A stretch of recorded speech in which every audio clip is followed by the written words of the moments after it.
jenari ekiteko aspaldiko partez, Enrique Zuazuari, arratsaldeon esan. Arratsaldeon. Enrique zelan zauz? Ondo, ondo. Bueno, matematikaria, katedraduna, matematika esaten dugunean, matematika leku guztietan dagoelako esan daue, Amaiako sarreran musika izango dugu, sortzaileak matematika, dana lotute egon daiteke. Bai, lotuko ditugu. Lotuko ditugu. Egiten duzulako lako loturak, bueno, itzaldi bati buruz hitz egingo dugu, lehiaketa bati buruz hitz egingo dugu, lehiaketa garrantzitsu bat, bueno, berton izan direlako, Euskal Herrian izan direlako, Eibarren, Zauretxien, eta gonbidatu zintuzten itzaldi bat emoten bai. Horixe. Matematikaren inguruan, zientzien inguruan, zeri buruz hitz egingo dugu gaur, Enrique? Bueno, Ciencia en Acción delako ekitaldia txikiz harturik, ekintza eta zientzia zelan lotuta dauden azalduko nahiko nuke ez. Ze batzutan ematen du, karo, zientzia jentea egon dala hor txoko batetan beti pentsatzen, eta pixka bat urrun ikusten ditugu batzutan ekimenetik, ekintzatik ez. Eta historian zehar ez da horrela izan. Gehienetan zientzilariak erreman gau eta sakon sartu behar izan dira zuzenean ekimenean, ez? Zientzia badalako jakintza bat noski, analizi eskatzen duena, ikerketa eskatzen duena, oinarriak eskatzen dituenak, oinarri intelektualak esango dugu, baina esaten zabiltzena gero ekintzara pasatu eta ekintzarekin eta gauzak barritzearekin zerikusia daukana be bai. Hori da, eguneroko bizimoduarekin zerikusi zuzena duena, ez? Eta nik uste dut horti datorrela lehiaketa honen izena ere bai, ez? Zientzia en Acción, ero zientziaren ekintza, ero zientzia ekimenean, ez? Duela 18 urte sortu zuen Rosa Maria Ros Ferrek, Bartzelonako fisika katedraduna, hasi zan garaian, berak isak bakarrik, eta ordutik ona, urtero, 100 gazte biltzen ditu, umeak izaten dira gazteak, batxilergoko eta bigarren hezkuntzako ikasleak etortzen direnak, gehienetan gurasoekin, ze oraindik ez dira helduak, ez? Eta egiten da bai Portugal, bai Estatu Espainola eta Latinoamerika mailan, aurten 240 uste lan aurkeztuak izan zirela, eta gero esan duzu moduan, ez? Urriko asteburu batetan, hor zan Pilar horretik, ez? Urriaren 8an ero, hor egon ziren asteburu baten 150 gazte, beraien familiekin eta irakasleekin, Ermua eta Eibar artean. Ze giro, esango dugu, ikasleek, ikasle gaztiek, helburua badalako bai, hezkuntza eta jakituri hau zabaldu, daukadalakonik, oroitzapena zu matematikaria zara, askotan kontatu diguzu, pasioa izan dela betidanik, eta pasio moduan bizi izan duzula, eta argi zen eukala zer izan, baina esate baterako, nik gogoratzen dut zer divertigarria zan, hau guztia adin batzuetan, eta gero ez dakiz gertatzen dan, hor edo zaildu egiten dira gauzak, edo momentu baten ja gauza batzuk ez dituzu ulertzen, eta purtsu bat tortura bihurtzen dabe bai. Ez badituzu kontuak ulertzen, matematika beti maite izan dudalako, baina azken urtietan urrundu nintzen. Da gero konturatzen gara, barriro zuekin berbetan eta zientziari atalak zabaltzen dizkiegu ahozahon, divulgazioko kontuak direnien, ze divertigarria dan hau guztia, ze interesgarria dan, eta ze aplikagarria dan egunerokuen. Hori, eleraztie, gazti ikasli oso garrantzitu izango dabe, bai? Bai, gaur egun danabala aukera askoz be gehiago daude, ez? Eta hau bat da, ez? Bat besterik ez da beste batzuren artean. Aste honetan, joan zen astean ere izan genuen hemen Bilbon, zientziaren astea, ez? Karo, garai artean gu ikasle ginenean ez zegoen horrelakorik, ez?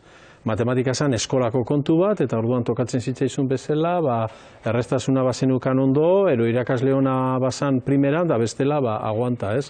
Oin ordea, hainbat aukera daude, eta hau oso aukera polita da, ez da gainera bakarrik gazteak eta zientzia modu klasiko baten egitea, baizik eta hor lehiaketa honetan orkesten dira antzeslanak, pelikulak, ordenagailuen bidezko eginiko filmeak, esperimentuak, eta gero lanak, idatziak ere bai. Elkar laguntzie. Hori da, ez? Taldekako lana, zabalkuntza, kasetaritza, eta badinotzut, guztira 240 lagun aurkeztu ziren, finalera 150 eta han egon ziren danak Ermua eta Eibar artean, ez? Orduan... Hoien guztien artean Euskal Ikasle epe bai? Noski baietz, klaro. Eta gero sariak ematen dira, 20 sari ero emoten dira, arlo desberdinetan, eta hor baditut gehiago ere baziran, ez? Baina ikusi nituen izenburu batzuk euskaldunak, fizikaren arloan adibidez, Donostiako ikastetxe alemanetik, ISPRI infragorriei buruzko lan bat, matematikaren arloan Lauaseta ikastolakoak 3 dimentsiotako inprimagailuak, sustangarritasunaren arloan Berrizeko ikastetxea mundu hobea sukaltzen, hau da sukaldaritza eta... Ze divertigarria eta ze erabilgarria. Hori da. Esaten gabiltzena, ze erabilgarri sentitzen zeren, zeo zer daukazunien erabilgarria dana, aplikagarria dana, ikuste dituzune emaitzak, horrek sekulako indarra ematen duelako, eurri bai. Eta bai. ze polita dan hori, 15, 16, 17 urtekin aukera horrelako gauzak egiten izateko aukera izatea, ez? Badinotzu, nik nire garaian ez dut horrelakorik gogoratzen, ez? Kirola be lehen zan, lehenengo eskupilota, gero futbola eta gero korrikan, dakito. Ez zegoen tresnarik, ez zegoen gimnasiorik horrela zan garaian, ez? Oin ere, kirolean ere hainbat aukera gehiago suertatu dira, eta zientziaren arloan berdin. Nik azpimarratuko duke elkarlanerako joero hori ze garrantzitsua dan, askotan, esperientzia pertsonala, Zeozek, ezin atera zenbakia, eta segurazki hor urruntzen zara. Inok ez dizulako laguntzen, eta zuk esaten zu, baina kalkuladorarekin egiten da hori. Ez, baina ikasi behar duzu egiten baina agian hor talde lanien edo, zer aplikagarria egin, zer baliagarria egin de, askoz? Pentsa zenbat lan egongo dan, adibidez, gero Leioako irlandesak ere filme bat orkiztu zuten, Cells Everywhere, zelulak edonon, imagina zer nolako lana egongo den, eta zenbatek egingo hartuko zuten parte, ez? Eta bai, adin horretan horrelakoetan ibiltzeko aukera izatea oso polita da. Eta gero gainera han egon ziren, igandean hitzaldi esan zen, goizeko 10etan, igandean. Hitzaldi emoten joan zinean. Eta beteta zegoen, 600 lagunan bertan, bai. Asko da, Matematika pasioa eta profesioa, zuk eureri erakutsi, horrenbesteko ibilbide profesionala daukan matematikari bat ikustie, beti dalako, bide honetatik jarraitu alda, eurentzat, zuretzat bez, energia, euren aurrien egotie. Oso posik eta oso gustora, da gainera jarraitu zuten modu zutzu eta interes handiarekin, ez? Egon da zeuden aurreko besperan, ostiral eta larun batean egon ziren Ermuan, Izarra zentroan, garaian han sortu zen berrikuntzarako eta ikerketarako espazio oso txukun bat, oso baldintza eta infrastruktura azpiegitura honeko eraikina da, eta han egin zituzten aurkezpen guztiak eta saio guztiak. Eta orduan gero igande goizean izan zen Eibarko Koliseo antzokian, zinean izan zen azkenengo ekitaldia, hau da hitzaldia, gehi, sari banaketa, eta badinotzut, egon ginen 600 lagun igande goizez. Hitzaldiaren nondik norakoak irudi batzuk ikusten gauzelakon esango zutez, baten batek oso ondo erantzun zizulako galderaren bat, baina azpimarratu, eta niri buruz hitz egin dugu hemen, Enrique Bizok. Irtenbide profesional aberatsak dituela, honek guztiak, eta lan asko egiteko aukera dauela. Bide honetatik jarraituta. Geroz eta gehiago esango nukenik, ez? Mundua hain komplexua bihurtzen ari da, non geroz eta zientzilari gehiago edo zertarako beharko dugu, ez? Medikuntzan, ekonomian, baita politikan ere, gauzak ja ez dago gauza simplerik, ez? Eta noski zientzilarien artean matematikariek ere, bai, ez? Nire hitzaldiaren titulua zen hori, ez? Matematika, pasioa eta profesioa, baina matematikaria izan barikan, zientzilaria izan ziteken zala, ez? Eta hor gainera gure historioan, hitzaldian zehar agertzen ziren, hainbat zientzilari, ez bakarrik matematikariak, ez? Hemen batzuk apuntatuta ditudalako, errepasue, egia esan ederra dalako, Antzinako Greziatik hasten zara, Pitagorasetik, gaur eguneraino gatoz, besteak beste... Pitagorasen ipuinabe polita da, hasten dira esan ez, mundua neurtu behar dugu zenbaki osoekin eta razionalekin, eta handator gaztetxo bat taldekoa esaten duena, izunik topatu dut zenbaki razional bat. Eta ez ekiten zer egin, honekin zer egingo dugu, ez? Konstituzioaren arabera ez dago zenbaki razionalik. kaleratu egin beharko dugu, ez? Ez da legezkoa. Hori ez da legezkoa, kanpora. Ez da legezkoa. Eta ostera, Pitagorikoa konstituzioa aldatu da aurrera jarraitu zuten, eta modu aberatzean gaur arte, ez? Uste barrizek agertzen diren konstituzioak aldatu bidez. Hori da. Ez din da aurrera egin. Danak bildu eta ez, modu alaian eta elkarlanean jarraitzeko, eta horrela egin zuten duela 2005 urte. Gaztetxoren bat etorri zan, Pitagora zeine, gaztetxoren batek esan zizun zuri, aboso politxe da, Bai. Matematikarik gabeko, zuek imaginatu, matematikarik gabeko eguna 6 iluna izango zen. Bai. Nik horrela esan nuen, ez? Eta nire transparentzia dana baltzada, ez? Karo, egun horretan, ezin dozu telefonoa piztu, ezin dozu, ez dakitze, bankuko txartela erabili, ezin dozu mikroondasean zenbakia jarri, ez? Temperatura aukeratu, eta berak esan zuen ez, eske izatez, egun hori ezinezkoa da. Ezin dozu kalendarioan egun horren eguna aukeratu, zenbakia, data, ezin dozu aukeratu, eta dana txaloka hasi ziren, ez? Hori da, matematikan... Zenbat urte gaztetxuek? 10 oso gaztea, nik uste dut azala beste baten anaia ero. Pentsa, bai. Zehan zeuden, danetik, batek galdetu zidan, ez dakit Eibartik Ermura ero joteko nola zan, eta ez da oso zaila, zedana zuzen da, ez baina, ez bazaran bizi ez dakizu, ez dago galtzerik, ze mendiak eskerrean, aukera bidaoz Deba edo Elgoibar eta Ermoa, ez? Baina, are galdetu zidan, eta nik esan eta nondi zatoz bat, Kadizetik, etorrita aita, furgon eta umez bete, eta asteburuzoan han ibili izan, hori, Kadizeko umeak ekarri, eta han parte hartzen asteburu osoz. Baina ze ondo esaten gabiltzena, ekintzetara pasatzen zaren momentuen, neure harrapatzen oso, bertan jartzen oso, eta gozatu egiten duzu. Zuzenien ikusten azten zaren dien edo zer, Enrique, gozatu egiten duzu? Seguru, zientziaren komunikazioaren arloan urrengoan fitxatuko zaitugu. Egia esan, Eibar eta Ermoa ilusio handia jarri zuten bai alkate biak, Carlos Totolika Ermukoa eta Miguel de los Toyos biak apostu handia egin zuten, ze, karo, lehiaketa hau urtero hiriz aldatzen du, normalean hiri handietara joaten da, eta euren apostua izan zen, Eibar eta Ermoa, zelan berrikuntzako eta zientzia eta tradizio handiko hiriak diren, elkar egin zuten, lehiaketa hori bertaratzeko, eta lortu zuten. Gero antolaketan, Eibarko zinegotzia aritu zen JK, hor, berarekin egon nintzen pare bat aldiz, Alberto Albistegik, berak konbidatu ninduan, nik esan nion, Eibartarrok ez dugu inoiz ez ezaten, eta Eibarren izanik, are gutxiago. Euskal Herriko gaztiek, esan du, beste sarituen hartin eta bai, proiektu oso interesgarriekin, beru emoten dauen kamarekin, eta irude imprimagailuekin eta bar. Eta esaten gabiltzena, ekintza nola ulertu behar dugu, hasierara joan da. Matematika, historian zier, ekintza izan dalako, esaten zabiltzen zeure hitzaldiz de, haulan, apurtxuel labur bilduta ulertzeko zer da nago. Bai, hori da, pixka bat Pitagorikoak hasi zirenean, beraiek esan duzuten mundua neurtu egin behar dugu, eta batzuk esango zuten, zertarako behar duzu mundua neurtzea, hemen daukagu ogia, daukagu gura, ez dugu horren beharrik, ez?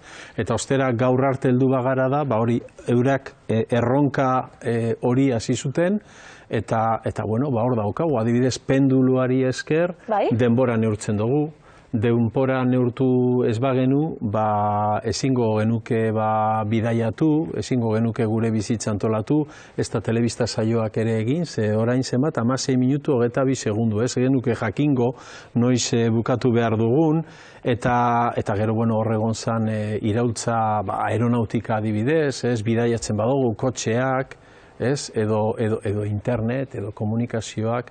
Eta hor gero, horrek badauka jarraipen bat, irakur dezakezu liburu oso lodi batetan, zientziaren historia osoa, ero begiratu ditzakezu pertsonai berezi batzuk, Eta hor azaldu genituen batzuk, adibidez Alan Turinen kasua, bera izan zen Enigma pelikulako protagonista, bera izan zen Bigarrengo Gerra Mundialean, alemanen Enigma kodea deskribatu deskodifikatu zuena, tresna berriak sortuz, eta tresna berri horiek sortzean, informatika berria sortu zuen, bere makinarekin eta logika, informatikaren logika berriarekin, Alan Turing gaur egun erraldoi bada, historian zehar geratuko da, orrialde handi batekin bere ekarpena laburbilduko da, baina garaian, adibidez, Gerra Mundiala bukatu ondoren, eta naiz eta bera eroe bat izan, gero Erresuma Batuko gobernuak zigortu egin zuen, bera homosexuala zelako. Eta zigorrez zan txikia izan, kastrazio kimikoa baino. Eta horren ondorez, depresio, zero, oraindik ez dago argi bere burua hil zuen, ero norbaitek lagundu zuen, baina zianurozko sagar bati hainka eginda, gau baten hil egin zen. Eta horregatik esaten dute Apple, Macintosaren ordenagailuen logoa dala hainka egindako sagar bat. Steve Jobs eta hauek, 70. hamarkadan, 20 piku urte ondoren, beraien ordenagailu berria sortu zituztenean, nolabait Alan Turinen omenez, aukera hori egin zuten. Ze nolabait Alan Turing izan zen, hori, 20. mendeko genio azpimagarrienetariko bat. Tragedia griegoa, bai. Tragedia, baina zientzia eta boteren artean askotan hori gertatzen da, boteretsuak nahi izaten dituzte zientzilariak beraien zerbitzua, baina gero zientzilariak bere pentsamenduare libreari uko egitea zaila egiten zaie, ez? Pentsamentua etikak, esate baterako sekulako ikertzaileen lanari esker egin direlako bai gauzarik bortitzenak, eta momentu baten konturatzen zaren, zure jakinduria zertara bideratzen duten? Hori da, ez? Eta hor ere, Alan Turingen kasuan hori ere hor egon zan, ez? Eta beste adibide bikain batzuk ere badira, Oppenheimer bezala, beste bomba atomikoarekin, ez? Eta bueno, beste gauza bat oso pozgarri izan zena, Eibarren izan zen, ikustea, gazteen artean, neskak eta mutikoak, kopurua beratzean zeudela ordezkatuta, ez? Hori ere inoiz komentatu izan dugu, ez? Nola gertatzen den eskolan, hasiera baten neskak, mutila bezain trebeak izaten dira zientzia arloan, eta gero gutxika joaten dira pixka bat zientzia usten, eta gaur egun joaten bazara Espainiako unibertsitateetan begiratzen baduzu emakumeen katedradunen kopurua, askoz ere baxuagoa da gizonezkoena baino, ez? Katedradunen kopurua, esate baterako horrekin gogoeta egiten dugulako, zientzian Ana Galarragarekin berba egiten dugunean, Nobel sariei dagokien ez esate baterako, emakumeak ikustezinak dira bai, lanien dauden arren, eta historian zehar, esan didazu, homosexuala izatiarren, ze jasarpen izan zuen, Marie Curiri buruz berbetan egon ginelako, eta maitale bat izatiarren, ze jasarpen izan zuen, bai, giztuna izan da, etzela gertatuko bez. Emakumeak egon die, isilduta, emakumeak egon die bigarren maila baten, horri buruzko gogo eta gero eta gehiago egiten da. Zuk zeuk proposatzen didazulako hemen, hori azpimarra jarri behar zaiola. Ez dakit erdera zelan ditzen zioten, Hidden Figures dira, 3 emakume baltz, Estatu Batuetan proiektu espazialean lan egiten dutenak, ez, Apollo proiektua izango zen seguruenik, eta hor ikusten da nola, emakume baltzak izan da, nolabait beraien marginazioa bikoitza zen, baina oso ondo erakusten du filmeak zer nolako ekarpena izan zuten. Alde batetik lehenengo kalkulatzen zutenak beraie zirelako, besteak jefe zuriak zeudelarik itxaroten beraien emaitzei, eta gero ordenagailuak etortzen direnean, azkenean bulegoetara, beraiek izan zirelako bakarrik kapaz, ordenagailua behar zuten nolabait logika berri hori aurre egiteko gaitasuna izan zutenek. Figuras okultaz. Figuras okultaz, bai, hori da. Oso filme bikaina, eta oso ondo eginda, eta Hollywoodeko filme bat da, baina nik uste nahiko ondo azaltzen duela, hori, Bigarren Gerra osteko zer nolako iraultzak eta tensioak izan ziren baita ere zientzilarien artean. Aprobetxatuko dut, hemen zauzela esaten zabiltzena, hitzaldi izde, emoten zabiltze, gaztien aurrien, esaten zabiltzena, fijatzen ari zara, bai neskak eta bai mutilek, badauz. Mutilek, seguruenik ereduak eta nori jarraitu izango dute. Neskentzat ere, azaleratu behar dira. Proposatzen diraz bizen bat, Sofia Kovalevskaia. Eta nik ez dakin ordan. Eta hau da, matematikarik ezagunenetako bat. Bai, eta zientziaren historian zehar izan den emakume bikainenetariko bat, ez bakarrik matematikaren larruan, pentsezu hil zan 42 urtekin, ez? bai, 51 urtekin. 1850ean Moskun hasi, ero jaio, eta Estokolmon hil zan katedradun 51 urte ondoren. Eta berak egin zituen matematikan, ekarpenik garrantzizkoenak, Kotxiko Galiezka delako teorema danok ezagutzen duguna, eta gainera horretarako zer nolako ibilbidea izan behar zuen. Zeberak txikitatik zuen matematikarako pasioa, baina hori debekatu egin zitzaion, eskondu behar izan zen maite zuen gizon batekin bere askatasuna lortzeko, eta nolabait azkenean bere lana hasi. Eta Estokolmora joan zenean katedradun bezala, orduan esan zuen berak, ez nolabait bere bizitza orduan benetan hasten zalako, esan zuen nire oroimenekin zua egitera noa, ez? Osea, nolabait, berak bere bizi erdian asko sufritu zuen, berak zuen pasio hori garatzeko aukera irabazi arte, ez? Eta gero irabazi zuenean... Oso poetikoa hori, gero esateko matematika ez dagoela poesian, bez? Bai, eta gero zoritxarrez, gero 51 urtekin hil zan, ez zuen bere nolabaiteko aukera hori guztiz disfrutatu, eta beraz, gu geratu ginen, bere ekarpen gehiago egitearen zai, ez? Eta olerkilaritzari buruz diozunean, berak ere esan zuen... Oso mikroipuin politxera, nire oroimenekin zu egingo dut. Bai, hori da. Eta gero bigarrengo gauza bat esan zuena, bera oso persona sakona zan literaturan ere aritutakoa, eta berak oso ondo biltzen zituen bai matematika eta bai literatura eta poesia bere ekimenean, eta berak argi esan zuen esaldi batetan, esan zuen olerkilariak sakonago ikusi behar du besteek ikusten ez dutena, eta matematikariak berdin, ez? Horra nola biltza sakon ikusten.